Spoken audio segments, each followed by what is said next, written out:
Hi everyone, so I'm William. I'm one of the training officers for the SSDC this year. Fortunately, I now have managed to figure out how to use my camera.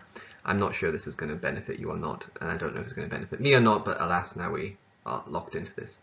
So we're going to go through econ motions. This is going to be not necessarily just matter dumping of all the stuff of econ that I may have read or that I think you may find interesting, but specifically how do you approach econ or economics in general in debating. I'm going to give you some stock analysis that I think, I'm going to give you 10 pieces of stock analysis that I think you could use in probably next to all econ debates, and also just beyond econ debates. I think actually most debates can be made into econ in the way in which you will logically approach it, and therefore may stand you better stead across all motions, not just econ. Great. So let's just start off by whether or not you should be watching this, as in whether or not this, however long this will be useful to you. I think if you one, are relatively new to debating, I would say that perhaps the introductory sessions to this part of the presentation will be useful to you. Whether or not all of the spec and matter ideas will be that useful, I'm not sure. Probably space it out over time and don't just watch this whole video in one go. I think if you're a bit more intermediary or an expert debater, perhaps if you find yourself not liking econ motions, this is naturally probably something that may be useful to you. If you find you often do poorly in econ motions, and the specific reason for this is nothing necessarily to do with general skills, like you're not getting told you're not rebutting correctly per se, or that your structure is incorrect, but rather you are acknowledging of your own incapacities perhaps to find refutation that you can land, or just maybe coming up with extension material, particularly if you find yourself regularly enclosing in econ rounds and you get called derivative or etc, etc. So I think most econ rounds, I think economics as a concept and as a topic is probably easiest to have depth in, because there are many ways you can analyze yourself to the same claim in the same case, and the weighing, you can just bullshit really, weighing to why one piece of analysis works. So I think analytical extensions are probably the ones you most often will use in econ debates, and ones that you will most often see being successful, because very rarely are there new impacts, for instance. So let's talk about what is actually vital for an economics debate.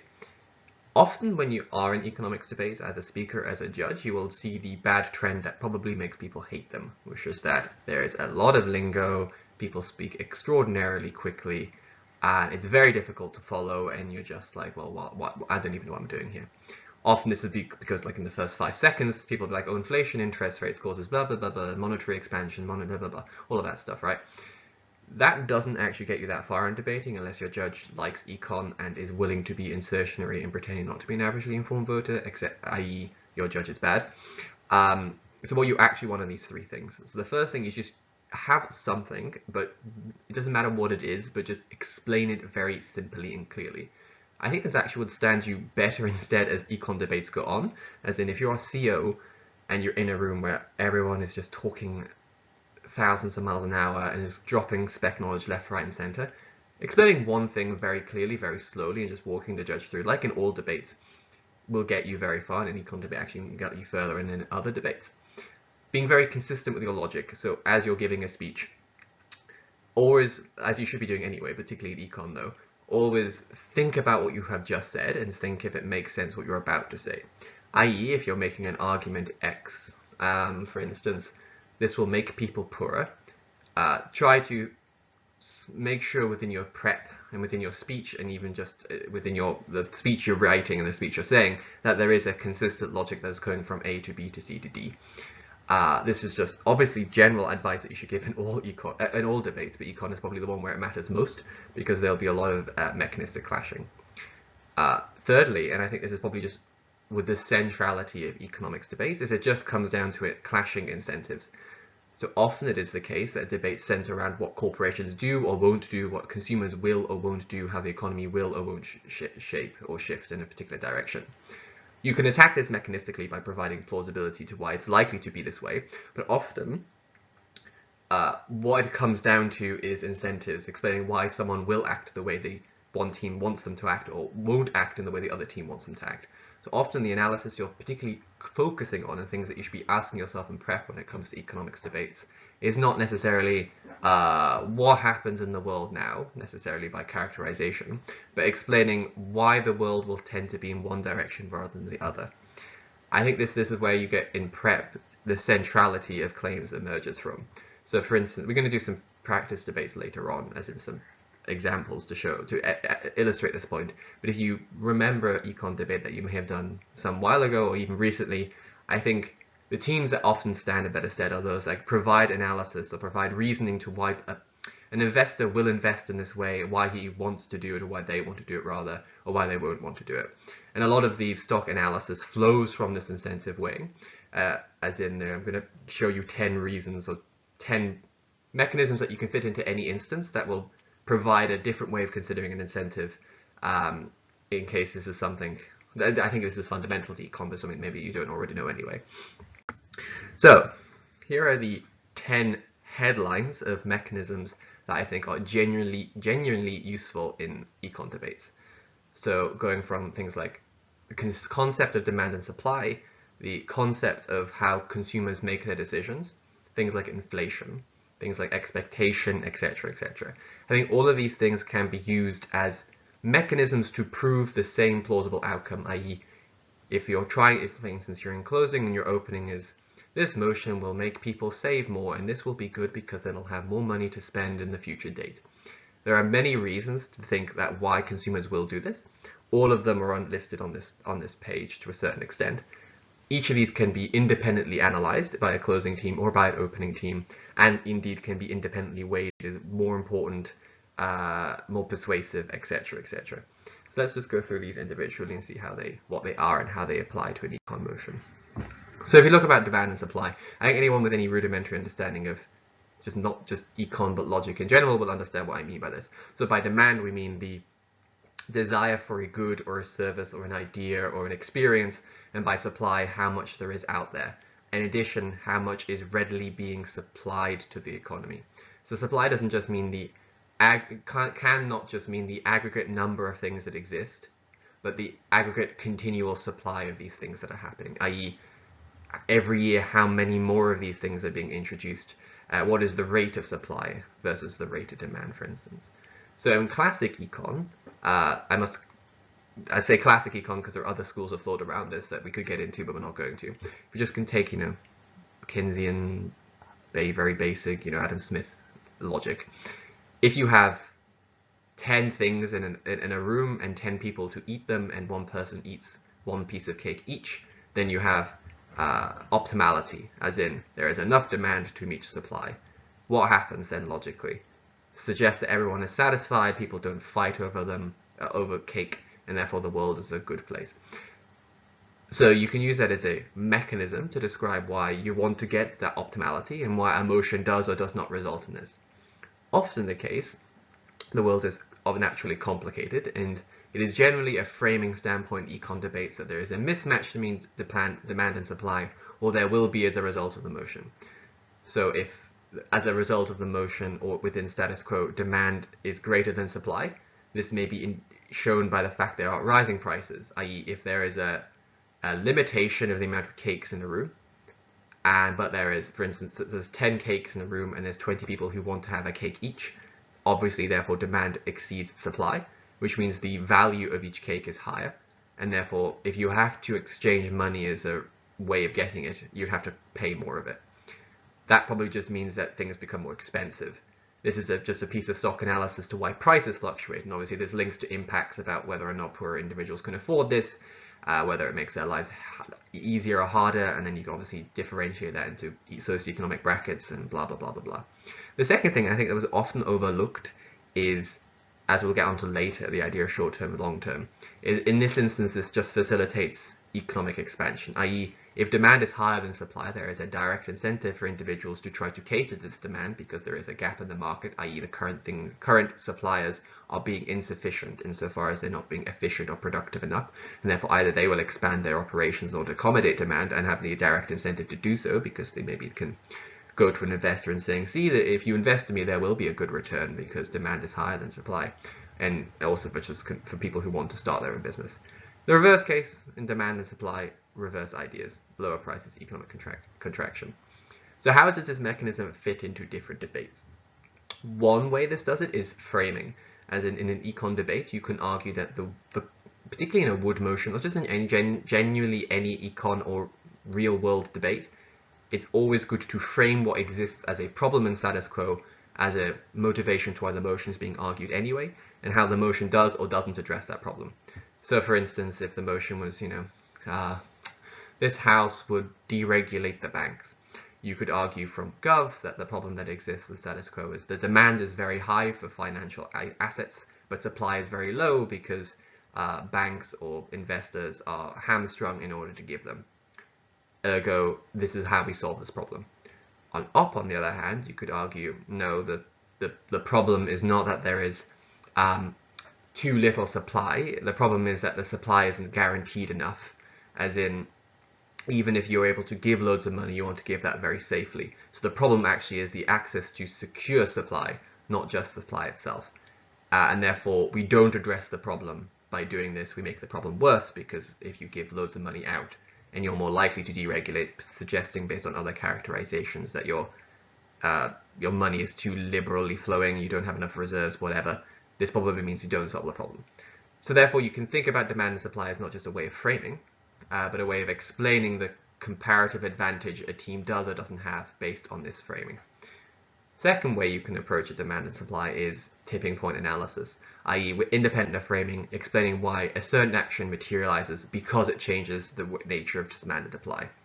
So for instance, if you have a motion like this house would rapidly deregulate the housing market, you could be like, the problem exists in the status quo is housing prices are very high.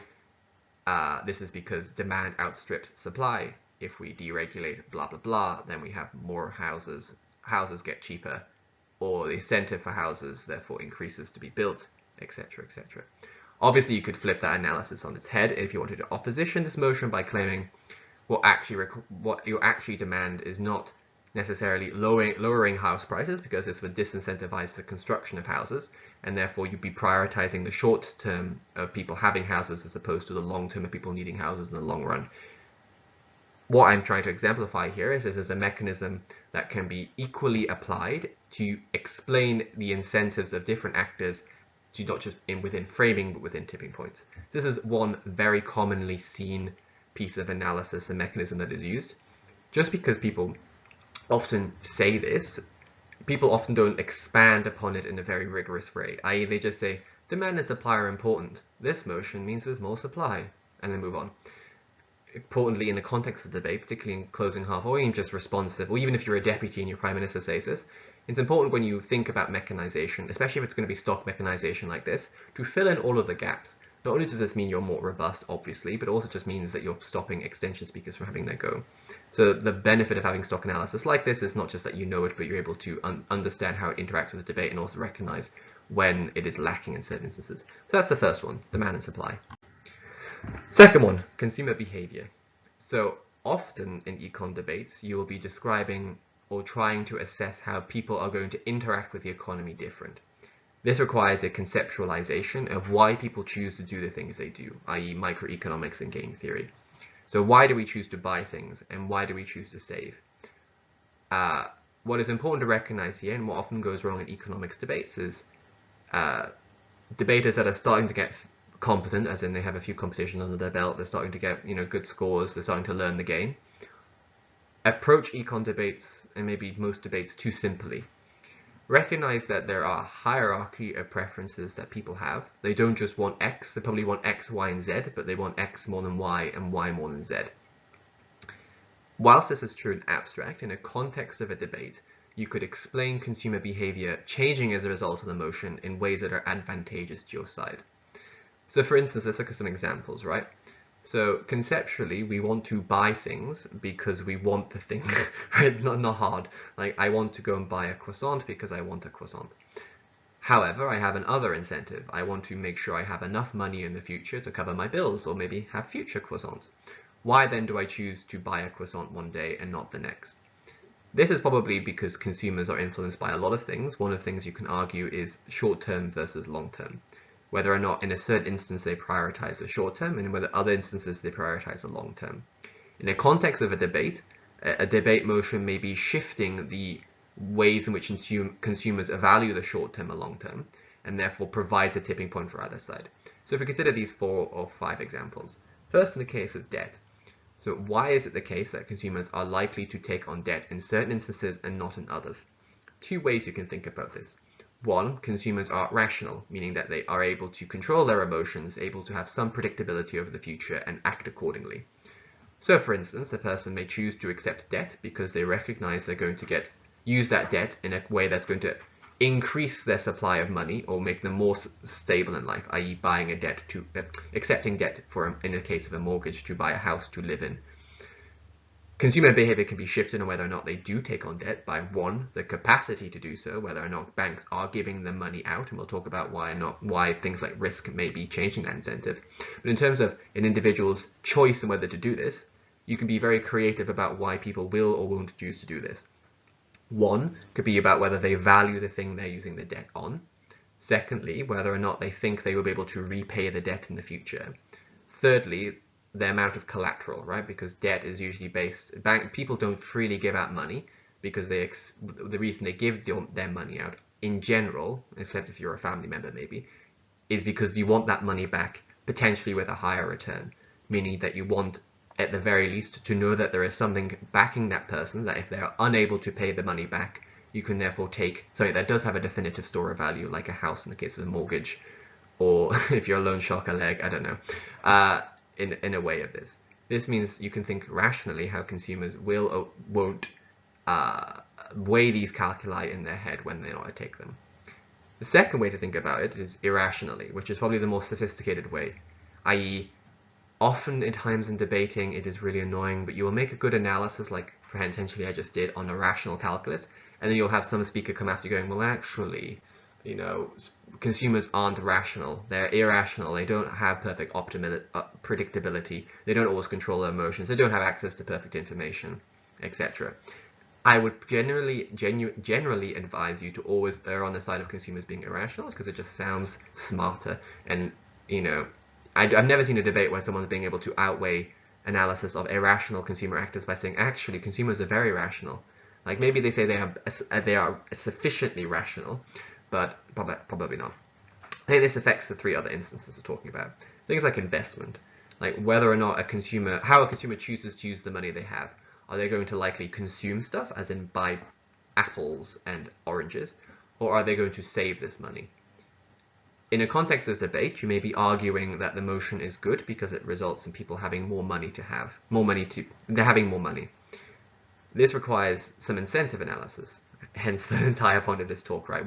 How can you use consumer behavior as incentive analysis? You could say that the ways in which consumers wish to minimize their future losses, maximize their future gains, and how they perceive the probability of that happening in the future, i.e. they perceive in the future that the economic climate is so risky that they don't want to potentially invest in something because they may not make the return. Likewise, you could just flip that claim by claiming the economy is so unstable that any store of asset is liable to be eroded by things like inflation, i.e. money just loses its value because everyone just wants to buy stuff, and therefore they will put it into more stable assets. We are reaching to other mechanisms here, but this is conceptually a way of framing, not just framing a frame, but framing a tipping point to be important in a debate, i.e. considering whether or not consumers act or don't act in certain ways. Third is the idea of boycotting. So often in some debates, you may argue that, even in social narrative debates maybe, or just social justice debates, that this company won't do X because it will result in boycotting that will undermine their bottom line. Fine. But this relies on incentive analysis, not just of the corporation doing that kind of believing that this is an important thing, but consumers actually acting this way en masse. This is where you want to consider the things that will influence the consumer to do this. Like, do they have enough money to do this? Are they that emotionally engaged in this? Are they going to be sufficiently engaged for long enough to make a change? Like, most people perhaps don't have enough money to be boycotting essential cheap services like petrol. Well, not really cheap, are they? But like essential productions like petrol or gas bills because they're in legal contracts, or food or plastic around food because it's just more expensive for them. Therefore, considering how consumers are going to be affected by this can be one mechanism that is necessary to fulfill your burden on a delta, but also potentially an analytical extension. always remembering that in terms of consumer behavior, there's a hierarchy of preferences, i.e. consumer cares about X rather than Y, or cares about quality of food rather than prices, etc., etc. We're in debate land, so it doesn't actually matter if it's necessarily true. So therefore you can conceive and provide potentially bullshitty reasons why the hierarchy of preferences for a consumer shifts in a different way than someone else argues in emotion in order to create some plausibility that your claims are true. So this is one way and one mechanism, stock mechanism that you can use. So now we have demand versus supply, not in just framing but providing a tipping point for macroeconomic changes. And secondly, considering how consumers will influence their behavior, either whether or not they are rational or irrational on a microeconomic scale, a different type of tipping point analysis. Let's consider inflation then. So there are, probably because we're in a moment of high inflation, but often you will find inflationary-like motions, particularly probably more in out rounds, which is always fun. So what is inflation, for those that don't know? So inflation is just when you have probably demand outstripping supply. The demand is inelastic, meaning it doesn't, the supply is inelastic, meaning that you're not likely to have a lot more of it quickly and you can't share it around people, i.e. it's very finite, it's not going to shift very easily. But the demand itself is consistent. This means people want to buy cake. They are continuously wanting to buy cake, and they're willing to pay more to get that cake because they need it to survive. And therefore the price of that cake increases. In doing so, it means everybody else has to pay more, but their demand for that cake doesn't decrease just because it increases in prices. This means that the price therefore further increases, and you have a general increase of prices over time. Recognize the conditions for this. 1, demand stays consistent and supply remains inelastic. You'd be surprised how many people, when arguing inflation, don't meet those analytical burdens. When we talk about inflation, often we can use this as a stock mechanism to explain why a particular motion will or won't affect people in a bad way. So we could argue in terms of supply and demand that it increases prices, and this is bad in the short term because maybe people can't buy enough food or are costed out of things like social mobility. Inflation is a slightly different mechanism to illustrate the same argument in a more long term. So inflation does a few things. 1, it is a persistent increase in prices that probably costs out people who don't have rising incomes, particularly poor individuals that may experience wage stagnation. They may have little to low education or be very resistant to being re-educated, meaning that they stay in lower paying jobs for longer. So whilst prices are increasing, they are likely unable to accommodate this. This causes massive amount of mental strain, mental health problems to them. You can therefore use this as not just framing, but a mechanism to show why the vulnerability of this actor is high and why the severity of the impact you're arguing is higher. So this is 2 ways you can use inflation as a stock mechanism to weigh above a team that is arguing the same impact as you. Secondarily, just as a way of proving a tipping point, when going about the deltas of debates, you could argue that there is consistent changes of demand and supply as a result of this motion. That means there is inflation, i.e. you see this a lot in here's 2 examples. 1, round 9 of euros this year, or well, this year I say this, in 2000, well, I don't know, whenever we were in Zagreb. This house would like break up all of the agricultural monopolies, ABCDs. An argument you can make on either side of the debate goes as follows. On Gov, you could be like, we want to break these up because then we don't have a monopoly forming that is able to artificially restrict supply in order to increase the amount of prices. And this increase in price is a form of artificial inflation, i.e. the prices are higher because supply is restricted artificially. And this is bad for poor people because they can't afford grains. On Op, you could just make the similar inflation argument but mechanize it differently by saying, actually, when you have loads of companies banding together, they are more resistant to natural changes in supply dynamics, i.e. supply chains failing or COVID, etc. 1, they can accept a lower bottom line, meaning they're more likely to be able to stomach reductions in efficiency, but not necessarily accommodating differences of demand and supply, i.e. if you have a lot of small companies, maybe those small companies are themselves less insulated against external or intrinsic factors that may destabilize them, and this would result in massive collapses or instabilities of supply, which means you have instabilities of prices. And this matters more because then you get not just potentially inflation in those periods, but over and over repeated episodes of inflation, boom and bust. Obviously, you can see that inflation, therefore, as a concept, particularly if you're describing it, and it usually just rings very true with judges, because they just tend to know what inflation is, and they tend, as an average informed voter, tend to think it's a bad thing. Ergo, you can just use this as a quick fire mechanism to prove an argument tipping point. Recognize you can also stratify the way inflation affects people if you want to do impact extensions using this mechanism.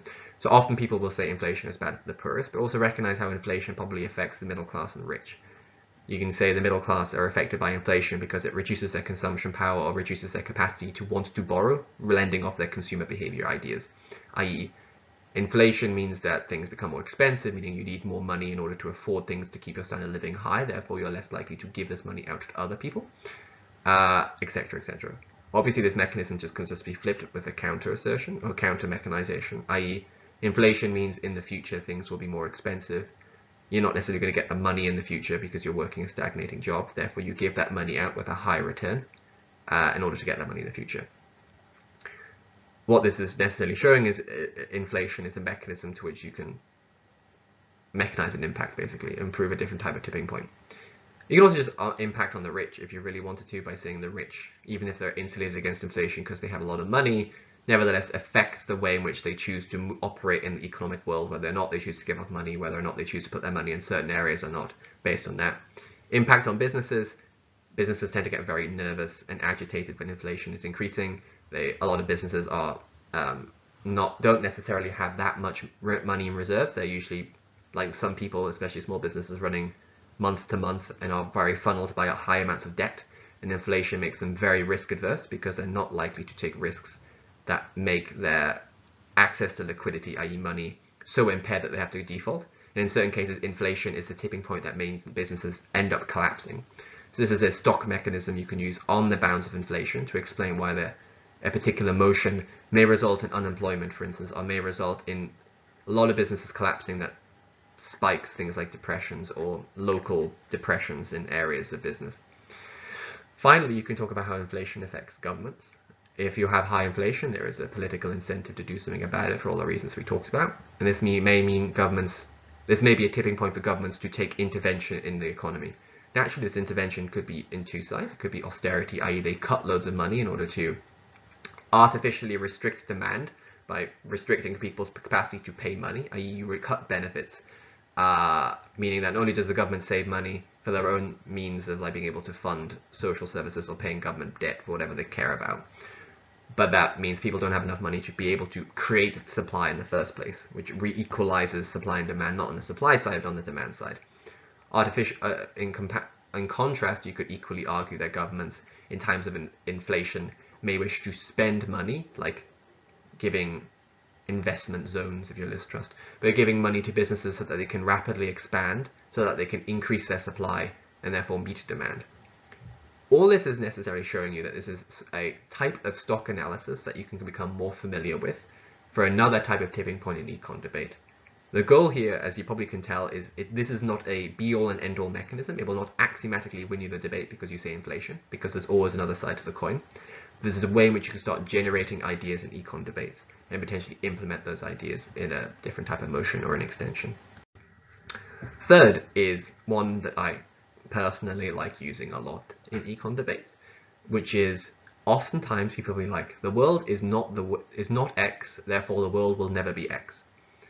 That's rarely ever true for econ, and you can do really fun and clever things, I think, in econ debates with this.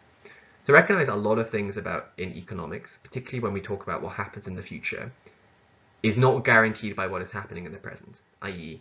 just because there is not a factory now doesn't mean there won't be a factory in the future. Just because prices are high now doesn't mean prices will be high in the future. The way in which prices are higher in the future, or the way in which businesses are built, is all based on what you predict, or people who have money and consumers predict will happen in the future. I.e., will there one day be enough money for me to build this? Or will there one day be a good economic climate in order for me to create this? This is therefore a mechanism about why you can, an additional mechanism for why consumers or investors will change what they are currently doing based on emotion. So if emotion is like, this house believes that central banks should signal that they won't increase interest rates. Great. One mechanism you can see on Gov is this is really, really good because that means investors know in the future interest rates won't be high, meaning that they can probably take out government-based debt or just debt in general from banks because therefore they know they have cheaper access to liquidity and they can invest loads of money. And this means they build businesses, employ people, etc., etc.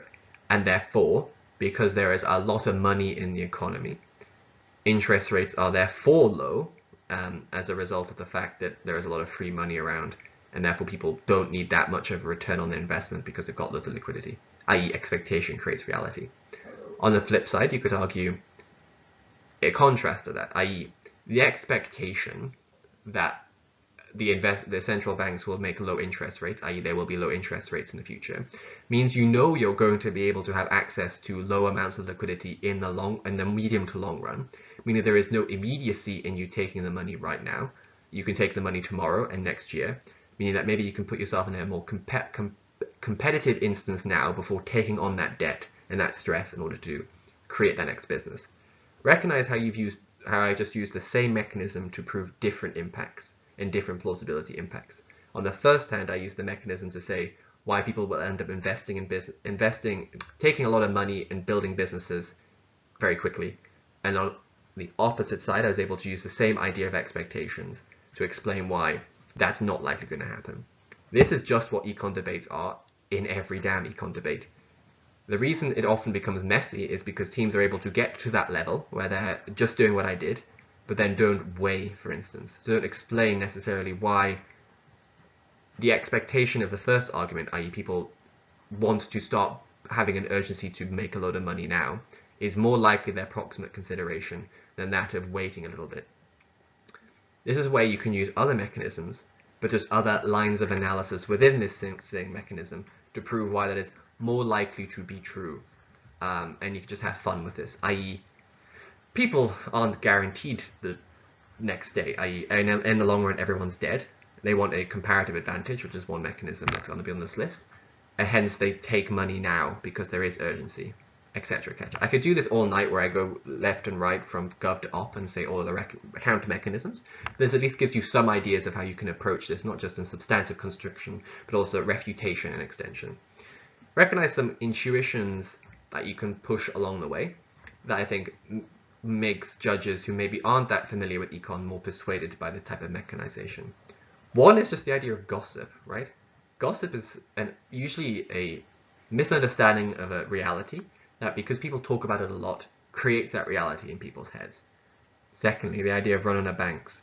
So when people think the bank has no money left, they go out and may very quickly run out of money because lots of people are wanting their money out, and the banks have a limited amount of money to give because of fractional reserve banking, which is a good motion, I must confess.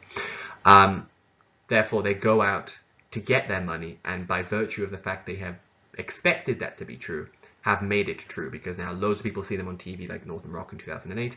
They take their money out because they fear other people are. They're getting verified in their expectation, and this therefore creates the reality of a run on the bank. This is a very good intuition and very convincing to why expectations do create reality in econ. Government debt as well is another example, i.e. the expectation that a government will one day pay off its debt usually means people act in a way in which the government will one day pay off its debt, even though technically the next day has never happened and there's no verification that the government do this, i.e. promises create reality in like nuanced ways about how governments can therefore take on more debt as a result of this believed promise. But that's getting a bit convoluted. Great, so that's demand and supply as a tipping point to why the econs may or may not shift and a framing. Secondly, how consumers will influence their behavior, i.e. hierarchies of preferences. And now thirdly, how expectations can create reality and how you can therefore make your mechanization in econ debates exist in the long run to your advantage. I am pretty sure on the fourth mechanism now. So investor choice. So often we have we all have a limited amount of money. We probably want to keep this money. What do we want to do with it? I think one way in which you can argue how investors will shape their decisions, whether corporations will do X or investors will do Y, is conceptualizing something called purchasing power. So what people have money, even yourself, potentially, obviously, want to do is to make sure you exist in the current mode of being you are, and therefore you want to keep your capacity to buy things at least at the level they are, if not slightly improve them. The way you may do this, and this is because a lot of reasons, right? You're self-interested. You always like everyone accommodates and habituates to the standard of living. They end up comparing themselves to people who are richer than them, and therefore I strive to that, etc., etc. What this means is you probably want to insulate yourself against future losses, and therefore you end up diversifying. So diversification is a very good mechanism to explain why investors will do X rather than Y. So if the motion is this house would allow developing countries to have capital controls, which are where the developing country can prohibit the exit and entry of capital based on whatever their political ambitions are. This might be good for a number of reasons. One, it may allow for diversification of investors without having to have like removal of this asset when things go sour.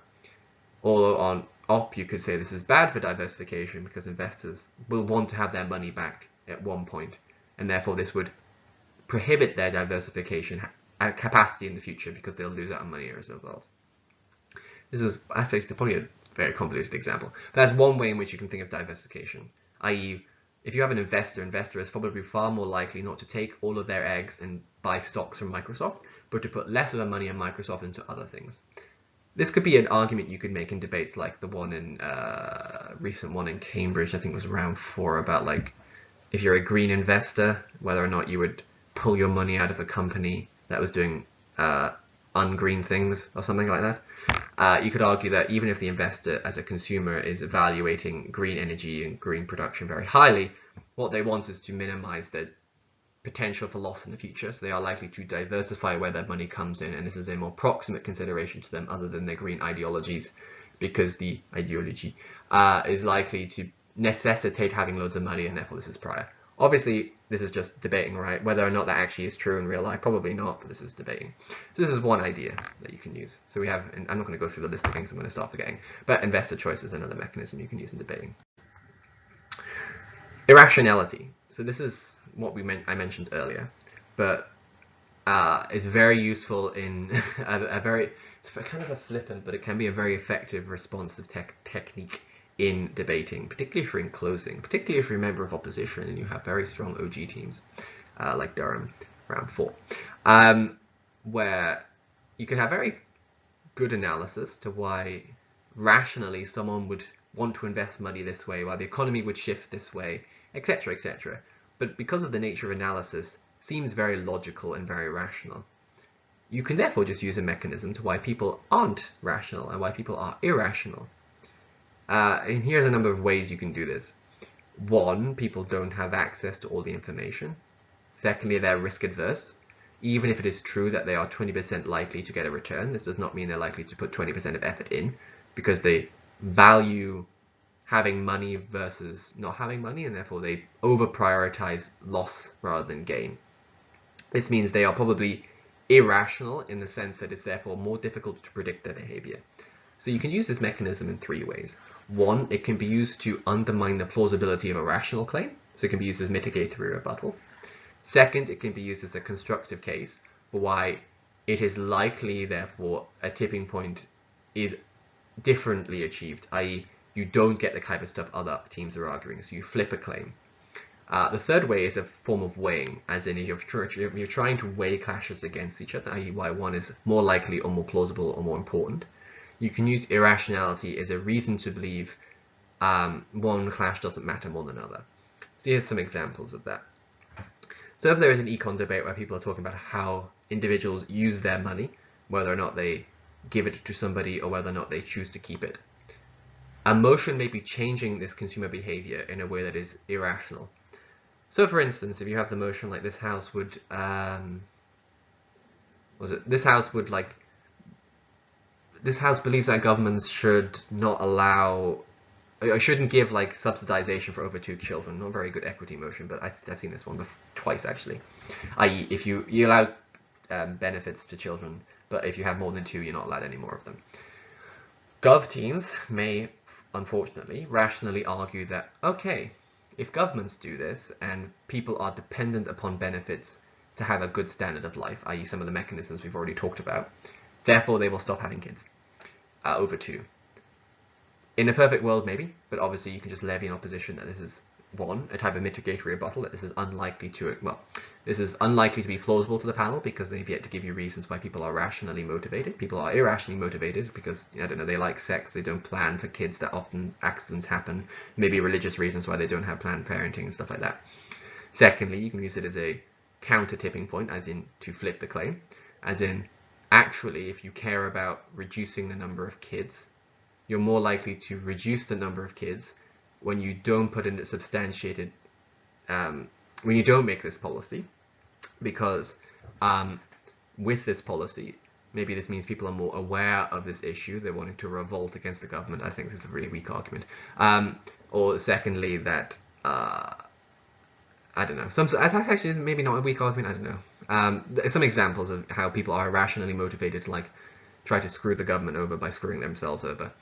And then thirdly, a constructive case, which will be more sufficient, which is this claim that all this means is people are irrational. They end up having the kids anyway, or maybe having more kids as a result of feeling as if they need to diversify their nest because they are less likely to get access to money, or maybe just gives them some happiness in a world that isn't very happy. Or there's just reasons why people have loads of kids, and this makes their lives really, really worse. Even if it's rationally true that if they care about their own lives, they shouldn't have more children if they're not going to get sufficient money for it, why that doesn't matter, as in you don't achieve a tipping point on government motion. That's one example. So irrationality, I think, is probably the best type of mechanism for refutation in a debate, particularly if you're like in a mid-room and people are kind of good, but they're very rational and there's a lot of mechanization. You can use it as a differentiation from your opening, for instance. Like opening has presumed that people are rational. People aren't, well, some people are, well, try not to knife, okay? Some people are rational, but a lot of people aren't. It's more plausible, blah, blah, blah, and all that stuff. Weighing will come up in SSDC training one day. That's one example of the mechanism for irrationality. Talk about competitive advantage. This is also a very fun one. So often in debates, people will, even very good debaters will assume that advantage and being successful exists in abstract, i.e. people are trying to maximize how successful they are. They want to have the most money they can have possible. I think this is probably true and can be made to be true, but I think a more nuanced interpretation and mechanism you can use is something called competitive advantage. So in the case of businesses, what businesses potentially want is not to be the most successful, but to be more successful than their opponents. What this means in terms of strategy in a debate is that you have to obviously prove less of a delta, you have to do less of analysis. But secondly, actually, if you think about it, the logic that justifies why success should be maximum for a business, i.e. they want to have loads of money in order to better themselves, to outcompete investors, outcompete other businesses, to survive longer, are actually reasons that just mean are just similarly achieved if they are being more slightly bigger than their opponents. Obviously, the margin increases as in the bigger you are, the more dominant you are, etc. But there is probably a diminishing return. So the way in which you can use competitive advantage in an econ debate is one, firstly, as a type of refutation against another side, as in why if teams on the opposite side are trying to argue that this motion is good because it allows people to be on a more equal basis to compete with each other, and therefore competition increases. You can talk about the fact that the incentive for competition already exists in terms of competitive advantage. Secondly, the capacity to compete probably may still exist, and therefore there's still sufficient analytical reasons to suggest competitive advantage is sufficient to make there no delta. Second way you can do this is to ground the ideas of competition to actually explain why competition matters to people. So often teams will just argue competition is important in economics because it results in innovation, therefore side with side. That's often some people's cases. A better way to mechanize this in a way that I think is just more persuasive, or even an alternative way that gives you some unique material here, is to claim that, and to analyze, should I say, that the reason competition matters is because you're able to do a little bit more and insulate yourself a little bit more against your competitors in two ways, right? So if you're already dominant, it means that you probably prefer competition less because you want to substantiate your competitive advantage. You want to be able to control market forces, to set prices, to control suppliers, to not have to bend knee to other individuals in your market, and then maybe to lock out people from entering markets in the first place. If you're not dominant, so if you're very weak in your, as in a new startup company or just have less market share, you probably want to have motions that maybe advantage your competitive advantage and therefore affects the way you behave. So if I ground this less in abstract than an actual debate topic, so if you had a motion and you were trying to prove why a multinational corporation would do X rather than Y, you can use competitive advantage as a justification for why they would do X rather than Y.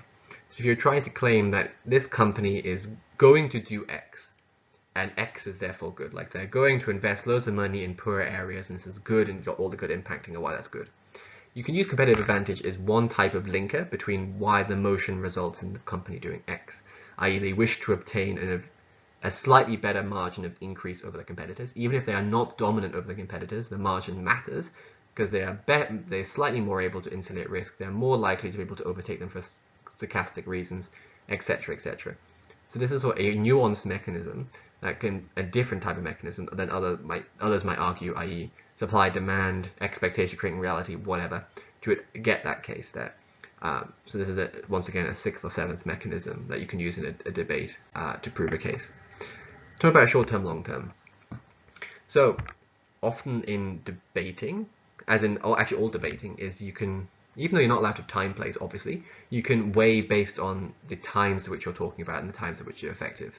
So in a narrative debate instance, you could argue like, okay, this would be really bad in the short term, but it would ameliorate in the long term, and the long term matters more because people are more alive or people are more vulnerable in the long run, whatever.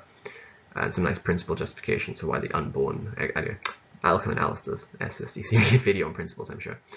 Econ debates probably where this becomes even more important, as in a lot of teams can sometimes fall into the trap, particularly on like a top-half debate, of arguing how emotion specifically changes the world right now in the next like 3 weeks. And they may prove that very well, or it might be incredibly messy. And you might think as an extension speaker, good lord, I'd rather not have to get muddled in this quagmire and trying to like piece analysis apart and like flagging a refutation. Short-term, long-term can be a good way to reframe an extension in a way that means you can not have to engage with all of this somewhat good analysis in top half and explain why the long run matters more. Because recognize, I think, a lot of claims that exist in econ on the short run disregard the fact that economics is dynamic and systems change over time. I.e., if a top half team is quibbling over whether or not investment in the short run changes, recognize that both teams are probably right to a certain extent, but both teams are probably wrong to a certain extent about the long run. I.e., if a motion is truly likely, like if deregulating the banks is truly likely to allow people enough liquidity to invest in the short term and therefore have a lot of jobs, how does this, okay, maybe this in the short term is good, but think about reasons why this affects the long run. Maybe it means some businesses are likely to fail because you have stretched yourself too thin. If you're deregulated, you're likely to therefore have to default more on your debt. This may make investors scared because they're worried that they're not going to be able to repay their own debt, and therefore investment rapidly constricts. And what matters most is not the absolute level of investment, but the stability of investment over time, because that is what causes things like shocks and scares that create extremes of things like depressions and recessions. I.e., you may get employment in the short run, but it's more likely going to get rapid changes in employment in the long run. And this is worse because being employed is good, but being stably employed is better. So that's one way in which you could argue in an extension speaker that long-term matters more than short-term. Equally, you could do the inverse, right? Maybe short-term is more certain. What this is essentially pointing out here is this is a kind of mechanistic framing that may be very useful and strategic for you when you're trying to win an econ debate or trying to position yourself in an extension speaker econ debate. This is another way to conceptualize economics. As in, economics probably changes based on short-term and long-term framing, and you can use that to your advantage. On risk, I credit this to someone called Malcolm, who was a debater in I was going to say Newcastle, sorry, in St. Andrews a long while ago, which I find actually this is very, very good types of mechanistic analysis. And this is the final one. This is the idea of risk. So ways in which individuals like consumers or investors may shape what they do is based on their conception of risk. So risk is, in the long run or in the short run, how able am I to insulate myself against the harms that may emerge? Am I able to retain all the money? Will my business collapse? What is likely to result in my business collapsing? And therefore, this is a mechanism to explain why some people choose some things rather than others. So probably a hierarchy of risk, and these are some examples of things that are less risky assets versus more risky assets. I think this is the go-to mechanism in a developing nations debate, or any econ debate that you can talk about developing nations. So we start from the bottom, right? So this hierarchy is like gold is the most stable asset. You probably are unlikely to see that massive fluctuations in the price of it. It can be a good store of assets, as in you can buy a lot of gold if you think inflation is very high, because rather than keeping like fiat currency that can change in value, particularly if it isn't pegged or isn't a reserve currency, means that people are investing gold.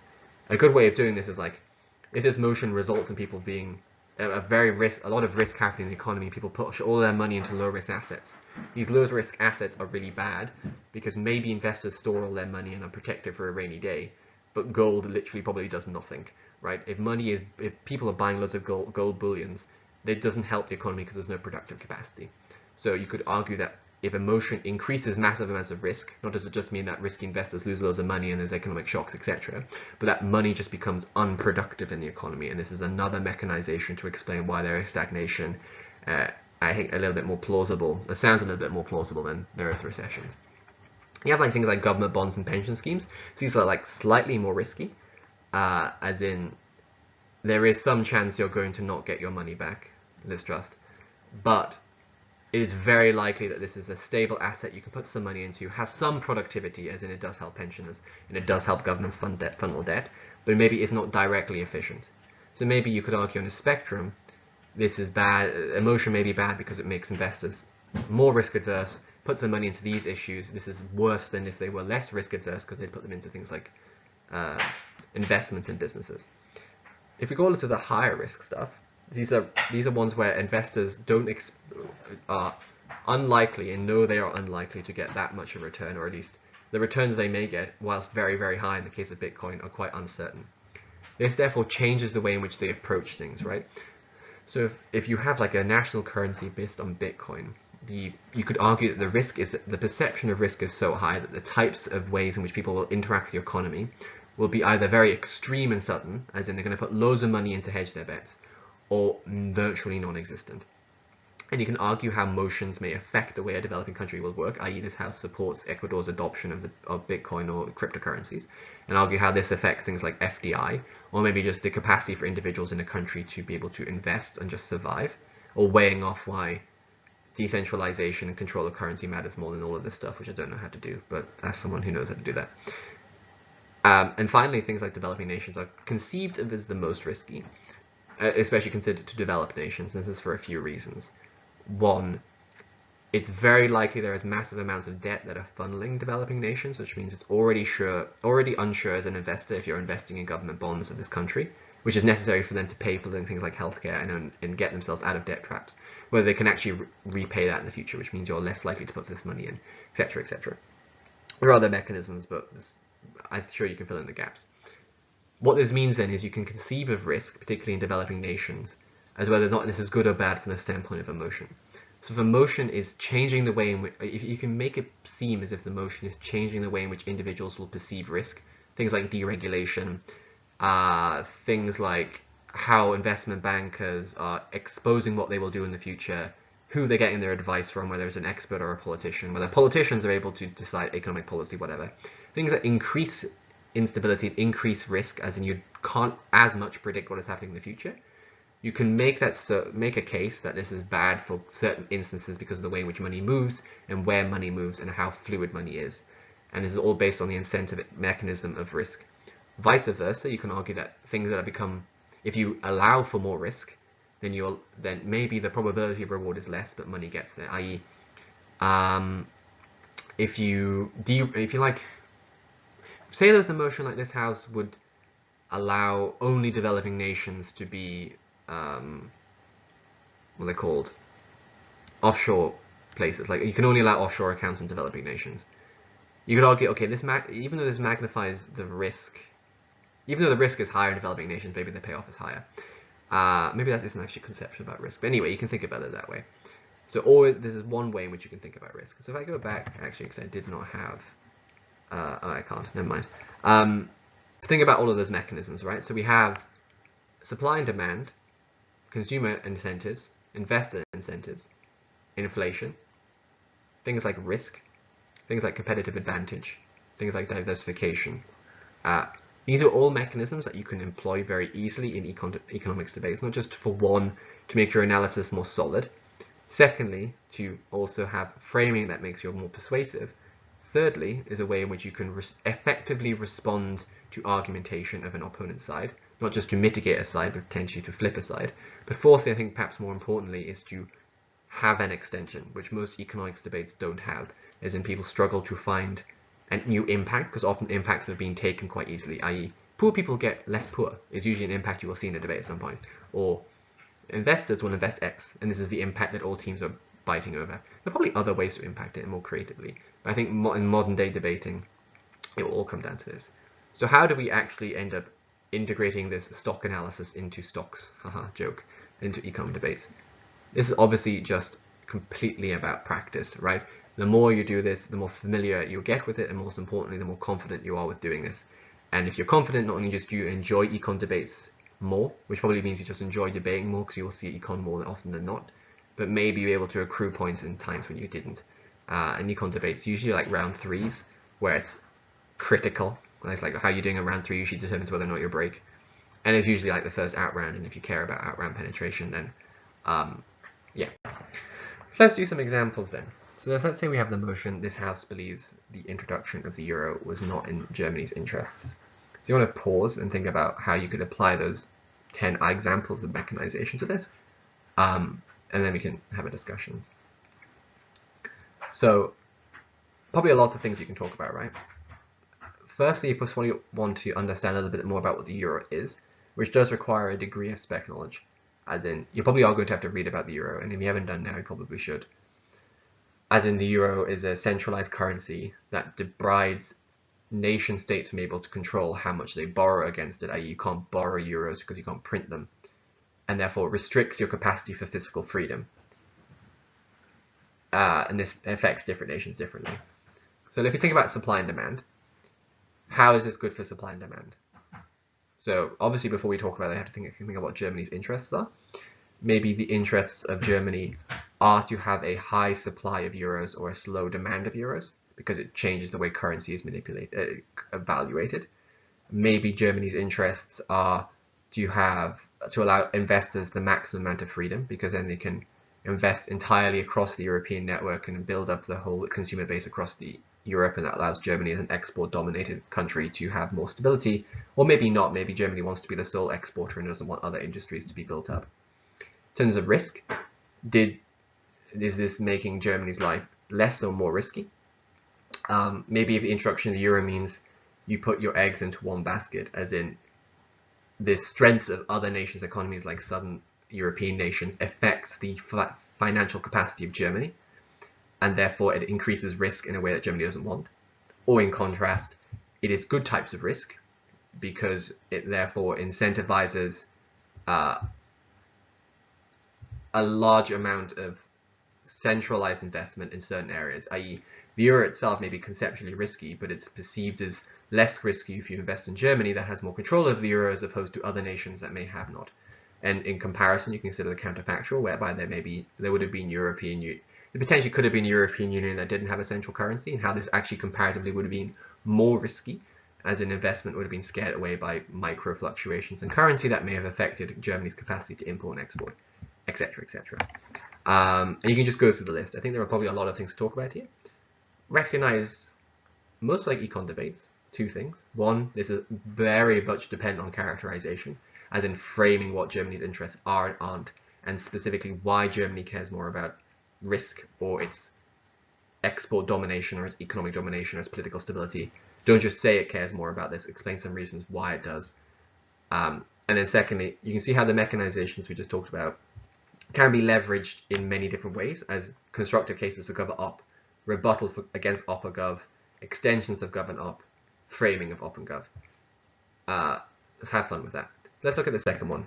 So this is, in times of economic recession, this House would implement a minimum spend policy.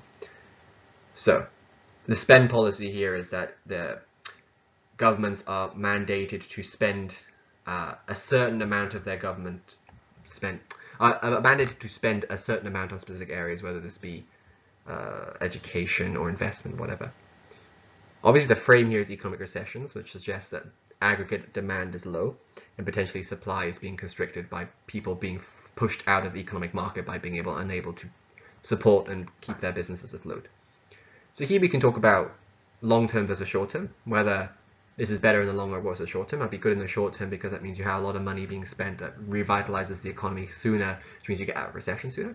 Could be bad in the long run because this means governments end up having to accept a lot of amounts of debt Governments therefore can't pay for their debt because of restricting tax bills, which means you're just likely to exacerbate risk in the private sector. Maybe private sector investment is where it's more sustainable, whatever. Just bullshitting, basically. In another types of analysis, you want to talk about consumer choice. This is probably consumer behavior. Maybe if they see the government investing a lot of money, this gives them confidence enough to invest themselves, and therefore they end up consuming more, which helps the economy. Vice versa, you can use the mechanism by saying, well, maybe the government will end up spending in things that don't actually allow the consumers to have more money, and even if they did have more money, they'd already not want to spend it anyway because they're worried about risk of their own pocket, i.e. they don't have enough money, they prioritize the long run of their own purses more, etc., etc. You can see how these mechanisms can, at the very least, provide you some new ways of conceiving an econ motion and help you with case generation. Talk about this one, which is Durham IV round 3. This has an actors motion specifically, so this houses a multinational corporation, would rather set up an FDI in an authoritarian regime of a democratic regime. Here, I think, as is an actors motion, this probably calls a lot for the incentive weighing of what this actor specifically cares about. I.e., does this actor care more about risk? Does this actor care more about competitive advantage? Does the actor care more about the short-term versus long-term, etc.? There's lots of arguments that can flow from here about why authoritarian regimes are harder to predict or easier to predict, as in you can get monopolistic control, or you don't know how to predict what they want from you, and therefore the conception of risk for these companies might be different. Why your capacity to diversify is lower or higher in an authoritarian democratic regime, whether you have high competitive advantage, because as an authoritarian regime, you're maybe the sole person that can get a lot of kudos by sucking up to the regime, and maybe in a democratic regime, there's lots of you, and that means you get less of the market. Vice versa, maybe that's good because then you insulate yourself against a lot of risk by being a democratic regime because there's other multinational corporations there. By virtue of the fact a democratic regime probably is presumably nicer to be around, biting into the framing, which is what I said in CO and had some success. This is the idea, right? So there's these 10 mechanisms, once again, helps you. I mean, what I would advise you to do from here is to just get a list of econ motions, maybe take the 10 bullet points or 10 boxes I showed you and just try to find arguments based around all of those points. And after a few attempts, as in these 3 attempts, if you do this for these 3, you should already have primed your mind on a lot of potential substantive argumentation that you could have around econ debates and probably stand you in better stead in them. So in terms of, that's bright. In terms of summary, so success in econ debates is fundamentally just about simple explanations, so being very logical with them. There are a lot of stock analyses that I've shown you that you can use to get very far in econ debates, as in come up with substantive, be very good at engaging, maybe have some more comprehension of what's happening in econ debate than to start with. Obviously, econ debates are, like any debate, is dependent on you doing a lot of practice, but recognize that econ debates are usually about incentive clashes and about not just providing a piece of analysis, but showing why what you're saying is likely to be true is more likely than other teams, but also maybe more of a consideration in terms of a tipping point, as in it does cause a change more likely than others, as in just key debating skills, right? Weighing, analysis, etc. That was a little long, but hopefully that has helped you to a certain extent. If you have any questions, feel free to approach me on Facebook or in the comments section. See you around, see you in future competitions.